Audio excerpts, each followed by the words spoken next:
Hello and welcome back to the Arcane Forge. My name's Josh, and in fact, actually, welcome back to year 2 of our annual tradition of Dragon December, a month dedicated entirely to the dragons of Dungeons & Dragons. Throughout the whole of this month, I'm going to be bringing you 2 videos a week dedicated to the lore and mythology of these fantastic creatures, while I illustrate them as well, while I have a go at illustrating my own version of all of these creatures. So those of you who tune in diligently every Monday to my Monster Mondays, it's a very, very similar format, only you're going to be getting 2 of them a week rather than just 1. And those will be on Mondays and Fridays.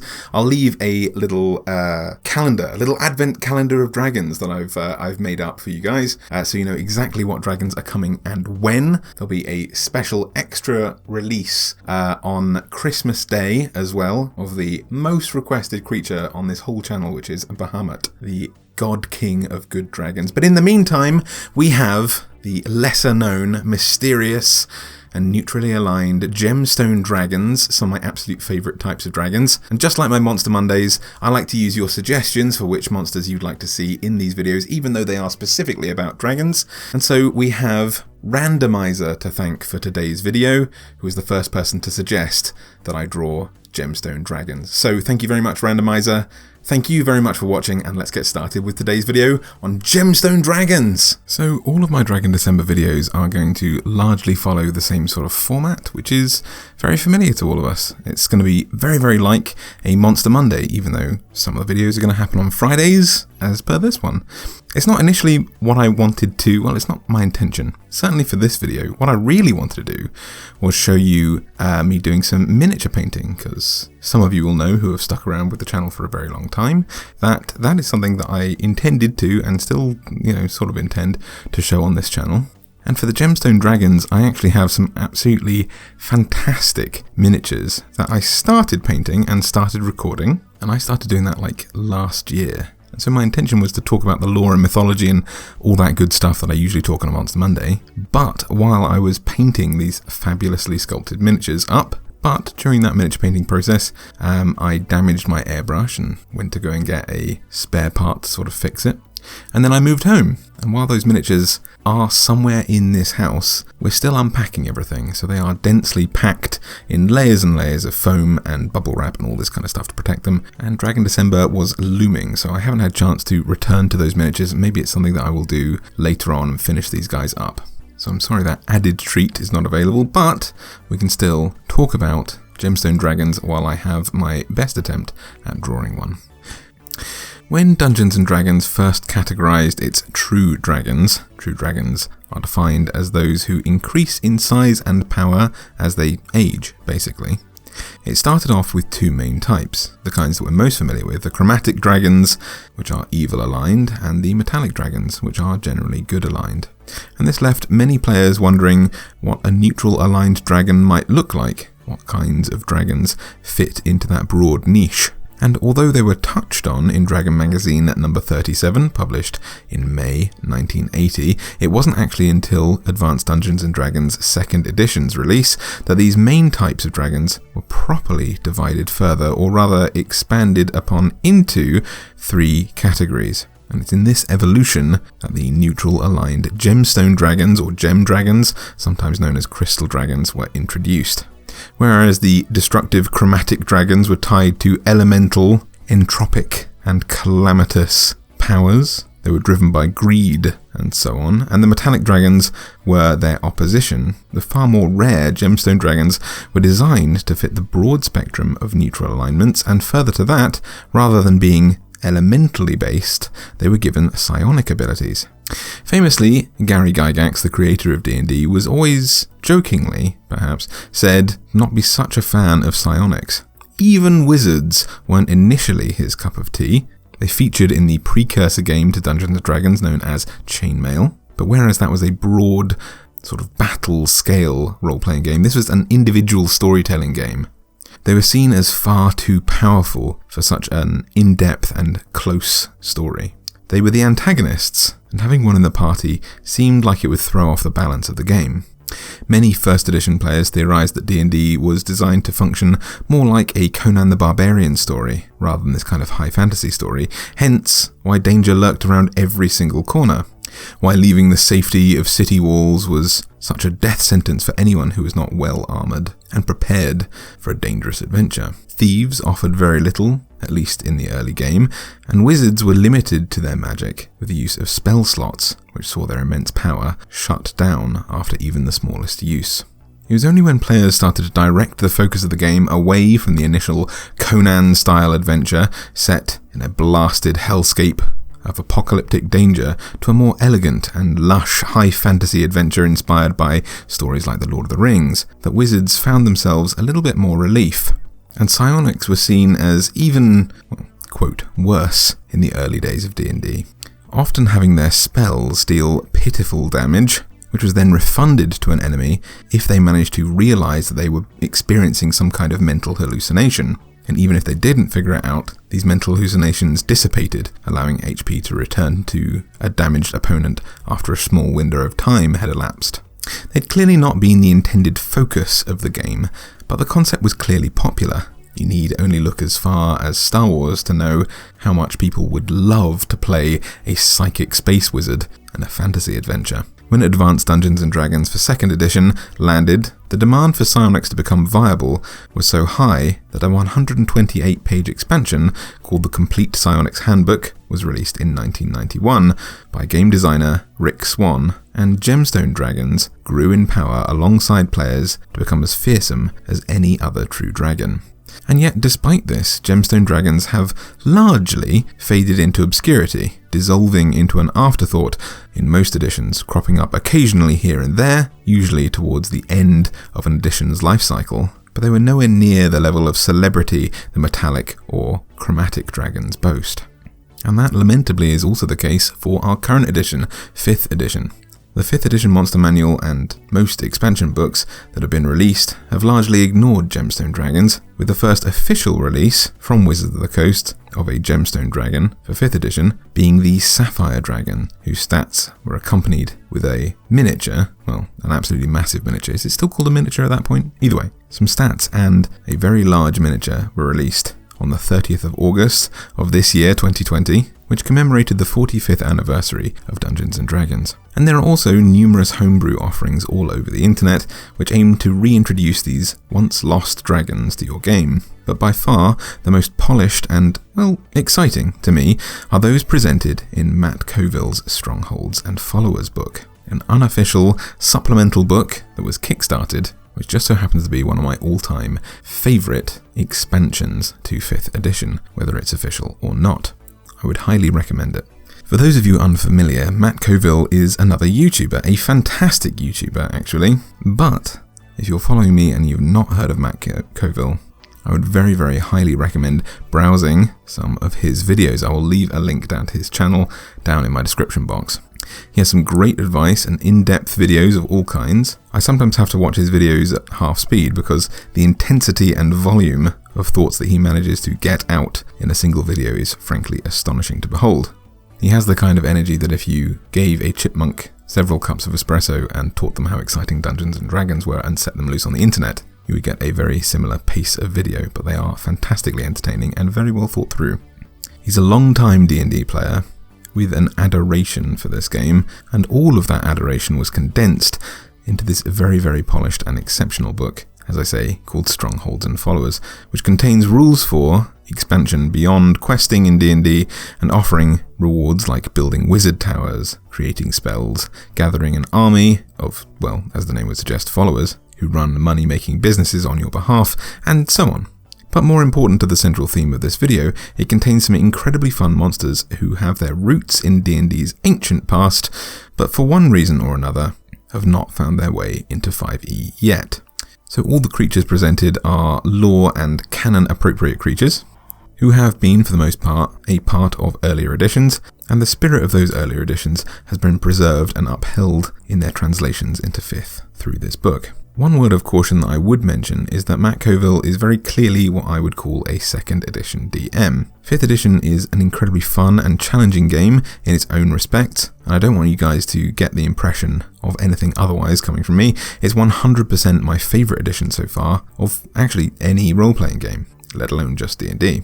But early editions were, I would say, perhaps more difficult, mercilessly so, sometimes to the detriment of the story. Now, Matt Colville circumnavigates this really well, but his monsters are punishingly hard to fight and deal with. Anyway, his interpretation of the Gemstone Dragons are fantastic, and capture all of the lore and power that they were introduced with in earlier editions, but they probably will also make your players cry. But those are the stats that I use when I talk about Gemstone Dragons and when I use them in my games, and in my opinion they're the closest thing to canon, and I would definitely recommend them, so that's what I'll be using to talk about these dragons in this video. If you have different lore or play different editions or use your own homebrews, then some of this may not apply, but hopefully it'll cover roughly the same ground. But what are the different types of Gemstone Dragons and what are they like? Well, what I want to do is read you word for word everything in this book about Gemstone Dragons, but that would just be, plagiarism. So I'll settle for a small segment and encourage you to pick up a copy of this book for yourselves, but I feel like this segment really well describes a Gemstone Dragon. Mr. Colville says, a long-forgotten branch of the Draco genus, Dracocrystallis, are primarily hexapods, like their more common cousins, Dracometalis and Dracochromaticus. They are older than the other dragon genera, which accounts for their wider diversity in body type. Many long ago abandoned their wings, or let them atrophy, relying instead on their innate mental powers to lift and propel them telekinetically. They are now rare, hunted for the gemstones that grant them, and for a brief time, anyone who holds one, their psionic powers. Many have slumbered or hidden from civilization for many thousands of years, only awakening during times of catastrophic need. They are sages and hoard knowledge rather than treasure, and so are often found in or near ancient libraries. Their crystalline structures grants them enhanced speed and agility, their nerve impulses being conducted by the piezoelectric effect rather than mere chemical signals. As a result, they are more agile, and their quasi-crystalline skin grants them a natural armor. Weapons spark and chip jeweled fragments off their bodies, but find little purchase there. They are harder to hit and damage, but have less raw health than their metallic or chromatic cousins. They are keepers of forgotten lore and rarely take sides in the battles between good and evil, lore and chaos. Rather, they act to preserve the world, or knowledge, or to prevent dangerous knowledge from falling into any hands. They come in every flavour of neutral alignment, but if one is neutral good, they are more neutral good than neutral good, if you take my meaning. Unlike their more barbaric cousins, they rarely have an affinity for one type of terrain over another, the emeralds being an exception, and so their lairs can be found anywhere: caves, dungeons, libraries, cities, clouds, pocket dimensions, and there is no such thing as a typical Gemstone Dragon lair. The main visible distinction, and one that I thoroughly approve of, that Matt Colville has introduced, is that because of their subterranean lives and telekinetic powers, which either make flight unnecessary or something that they can conjure with their minds rather than relying on wings, something definitely not shared by their original illustrations in earlier editions, or even in the modern representation of Sapphire Dragons that we saw recently, they generally tend not to actually have anything like wings, rather relying on the bones and limbs within to form very, very long arms, perhaps sails, conduits of telekinetic power to allow them to fly, and there are many variations of what these wings have become over time, but almost certainly they generally tend not to look like wings any longer.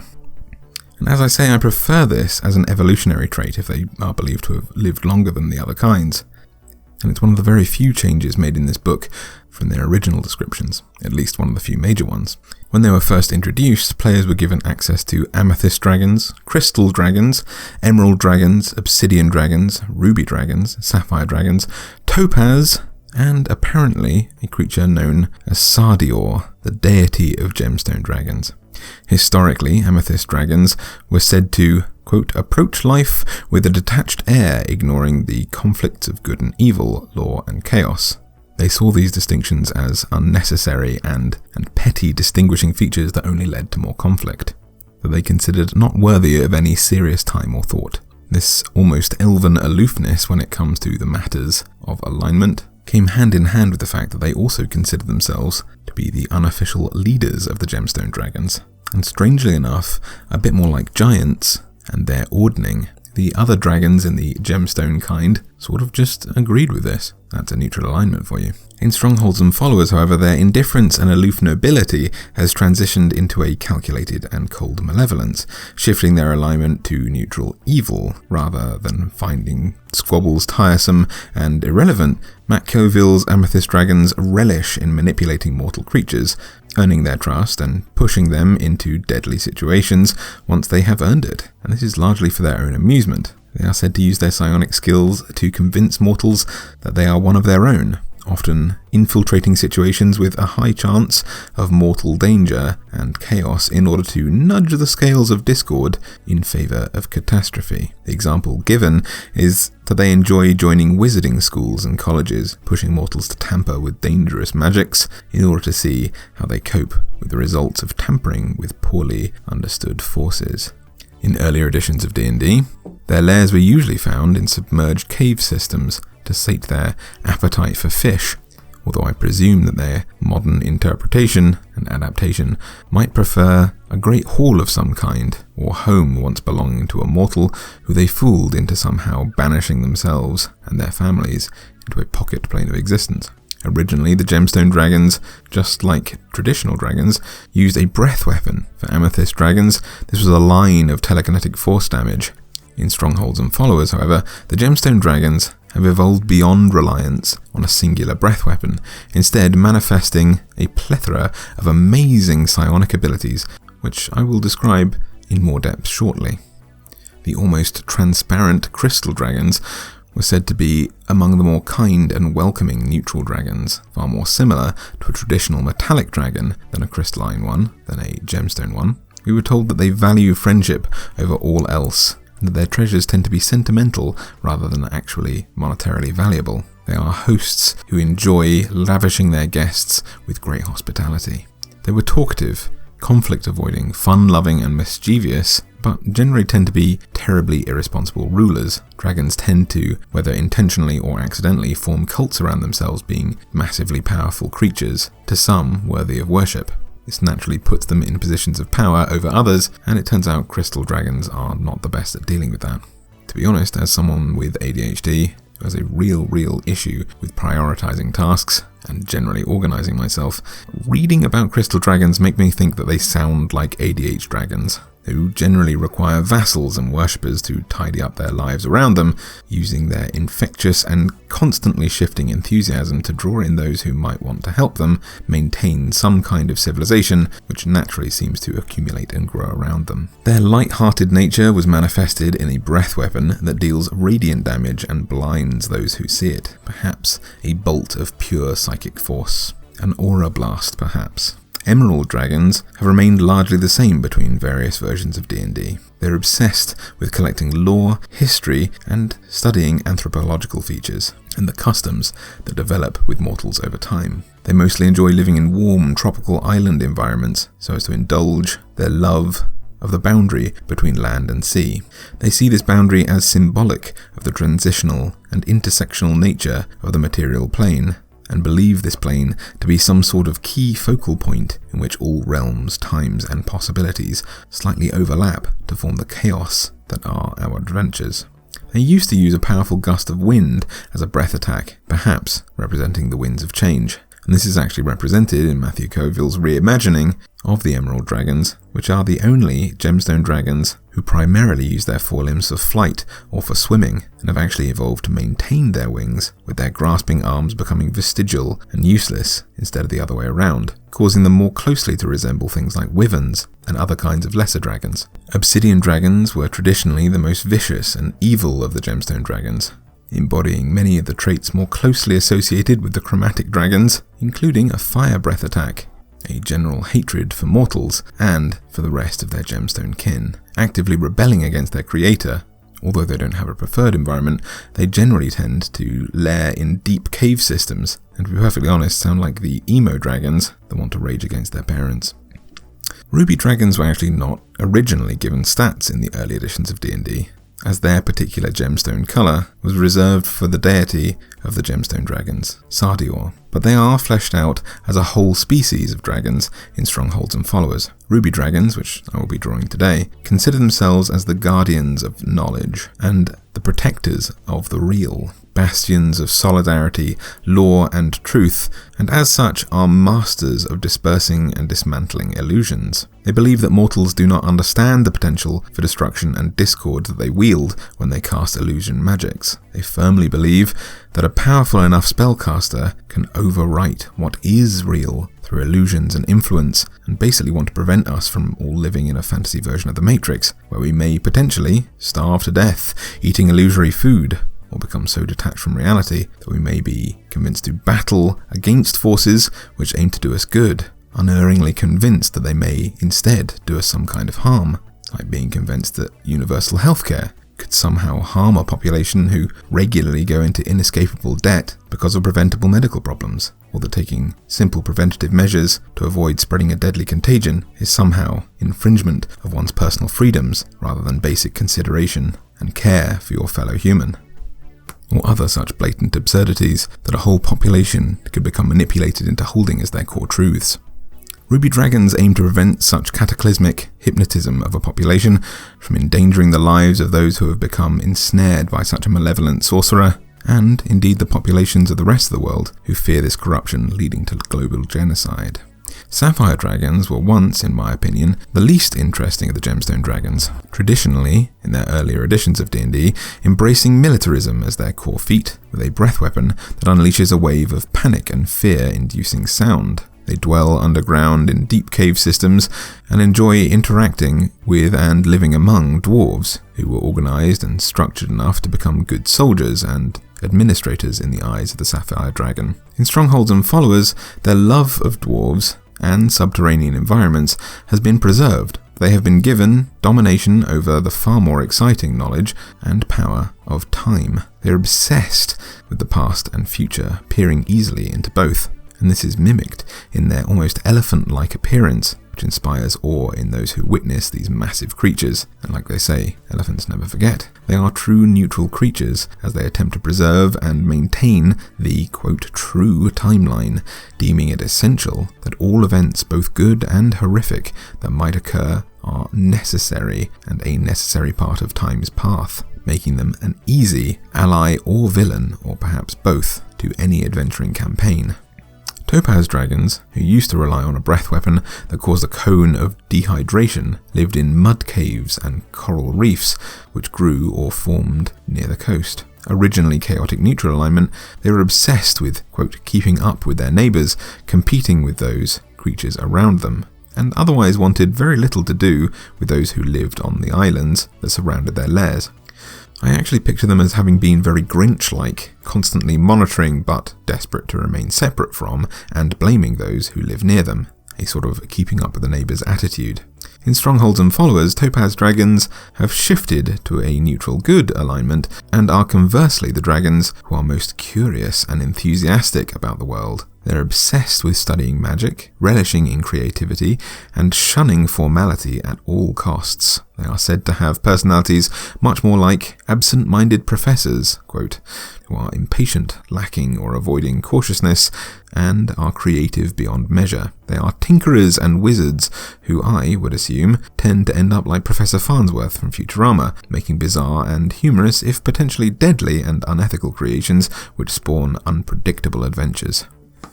Now, I've mentioned that these dragons function very differently in Strongholds and Followers to most dragons we might be familiar with. In my opinion, they're more interesting, but could also be potentially more deadly to players who are expecting traditional dragons. It depends how much you like to homebrew your draconic encounters.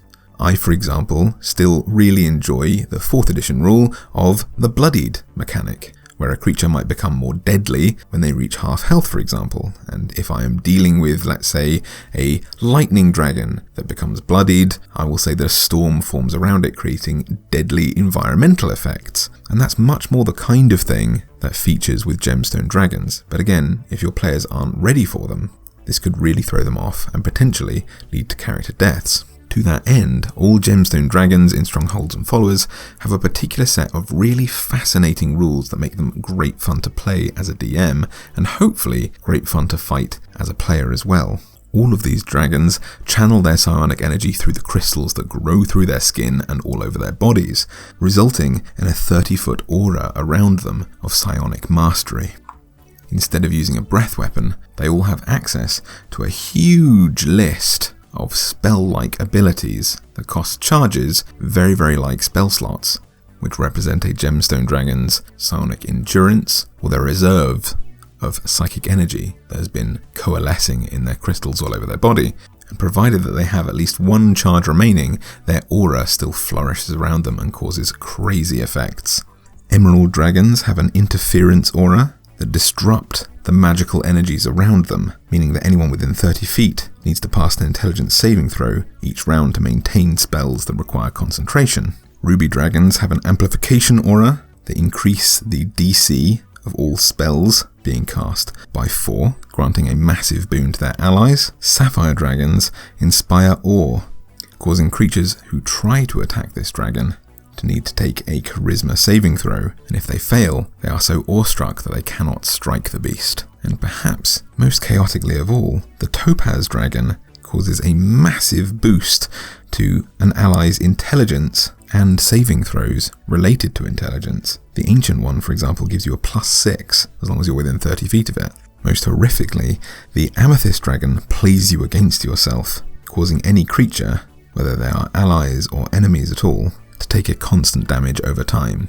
Any time the Amethyst Dragon is struck or damaged in any capacity, everyone within 30 feet needs to make an intelligence saving throw, or they take a massive amount of psychic damage, feeling this creature's pain as it is hurt. Somewhat expectedly, their crystal hide means that all of these Gemstone Dragons are resistant to damage from non-magical slashing, bludgeoning, and piercing attacks. Being psionically minded, all of these dragons are, to some degree, telepathic, with the Topaz Dragons being the most potent in their telepathic communication even since birth.